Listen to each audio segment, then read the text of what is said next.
पैसों का तनाव, जानते हैं, ये एक ऐसी चीज है जो हमारी जिंदगी में ना बिल्कुल चुपके से एक धीमे जहर की तरह घुल जाती है। पर असली सवाल ये है कि ये हमें अपनी चपेट में लेता कैसे है। आज हम इसी धीमी, बहुत ही धीमी प्रक्रिया को समझने वाले हैं। तो आज का हमारा सबसे बड़ा सवाल यही है, एक प्रॉब्लम आखिर प्रॉब्लम जैसी महसूस कब नहीं होती। सुनने में थोड़ा अजीब लग सकता है, लेकिन यकीन मानिए, पैसों के तनाव की पूरी कहानी बस इसी एक सवाल में छिपी है। और हमारी पड़ताल इसी एक सच से शुरू होती है कि किसी भी फाइनेंशियल प्रॉब्लम का सबसे खतरनाक हिस्सा ये है कि शुरुआत में वो प्रॉब्लम लगती ही नहीं है। ये बिल्कुल धीमी आंच पर पक रहे खाने की तरह है, जिसका असली असर तब पता चलता है जब तक काफी देर हो चुकी होती है। तो आज हम इस पूरी प्रक्रिया को 5 हिस्सों में तोड़कर समझेंगे। हम सफर शुरू करेंगे एक नॉर्मल प्रॉब्लम से, फिर देखेंगे पहले चेतावनी संकेत क्या होते हैं, ये भी समझेंगे कि हमारा दिमाग हमें कैसे धोखा देता है, और जानेंगे कि कैसे ये सब एक धीमे प्रेशर कुकर में बदल जाता है। और अंत में उस झूठी नॉर्मैलिटी को उजागर करेंगे जिसमें हम अक्सर फंस जाते हैं। तो चलिए पहले हिस्से से शुरू करते हैं, द नॉर्मल प्रॉब्लम। ये वो स्टेज है जहां सब कुछ बिना किसी अलार्म के, बिना किसी शोर के शुरू होता है। कोई खतरे की घंटी नहीं बजती, कोई चेतावनी नहीं, सब कुछ बिल्कुल नॉर्मल लगता है। तो ये नॉर्मल होने का एहसास टूटता कैसे है? इसकी शुरुआत होती है पहले चेतावनी संकेतों के साथ, मतलब जब जिंदगी में पहली बड़ी फाइनेंशियल कमिटमेंट्स आती हैं। ये वो पल होते हैं जो आने वाले कल की कहानी की नींव रखते हैं। जरा सोचिए, जिंदगी का एक बहुत बड़ा सपना पूरा हुआ है, अपना घर, और फिर पहले होम लोन की ईएमआई का मैसेज आता है। हाँ, ये एक बड़ी रकम है, लेकिन ये एक सपने की कीमत भी तो है। इसलिए पहली प्रतिक्रिया चिंता की नहीं, बल्कि एक तरह के गर्व की होती है। और दिमाग में जो सबसे पहली आवाज आती है वो है, अरे मैनेज हो जाएगा। ये सिर्फ 2 शब्द नहीं हैं, ये एक बहुत शक्तिशाली ढाल है।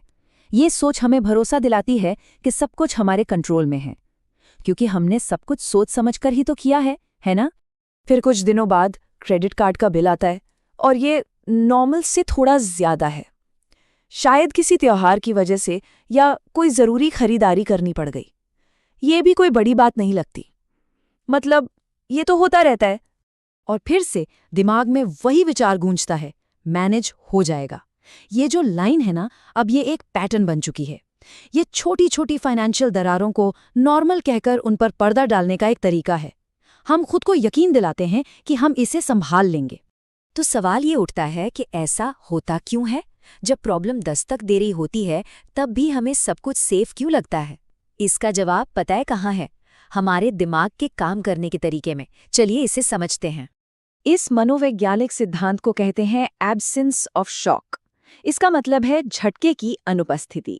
हमारा दिमाग ना अचानक आने वाले खतरों को पहचानने के लिए बना है, जैसे ये कोई तेज रफ्तार गाड़ी।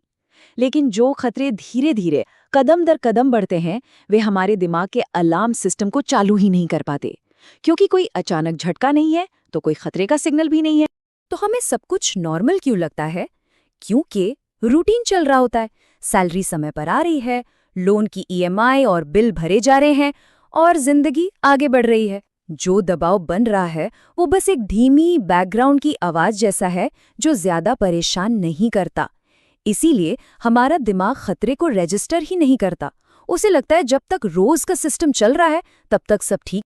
अब कहानी को 6 से 9 महीने आगे बढ़ाते हैं। जो बीज हमने बोए थे वो अब धीरे धीरे उगने लगे हैं, और स्थिति एक धीमे प्रेशर कुकर जैसी बन गई है, जिसमें भाप तो धीरे धीरे बन रही है, लेकिन सीटी अभी तक बजी नहीं है। ये फ्लेक्सिबिलिटी या लचीलापन कैसे खत्म होता है, इसे देखते हैं। पहले महीने में नई ईएमआई के साथ हम बहुत आशावादी थे। चौथे महीने तक बचत कम होने लगती है, पर हम खुद को समझाते हैं कि अरे ये बस कुछ समय की बात है। 7वें महीने तक दोस्तों के साथ बाहर जाने के प्लान्स कम हो जाते हैं, और सोच बन जाती है कि थोड़ा सावधान रहना होगा। और 9वें महीने तक आते आते फाइनेंशियल फ्लेक्सिबिलिटी पूरी तरह खत्म हो जाती है, और तब पहली बार असली घबराहट शुरू होती है। ये तुलना इस बदलाव को और साफ कर देती है। पहले महीने में जहां लगता था कि हमारे पास बहुत सारे विकल्प हैं, वहीं 9वें महीने में रास्ते सीमित महसूस होते हैं।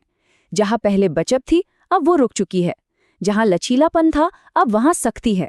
और सबसे जरूरी, मन की शांति की जगह अब बैकग्राउंड में एक लगातार तनाव ने ले ली है। और पता है, इस प्रेशर कुकर वाली स्थिति में भी एक और अजीब चीज होती है, हमारा दिमाग अभी भी हमें धोखा दे रहा होता है। हम एक झूठी, एक नकली नॉर्मैलिटी में जीने लगते हैं। और यही तो सबसे हैरान करने वाली बात है।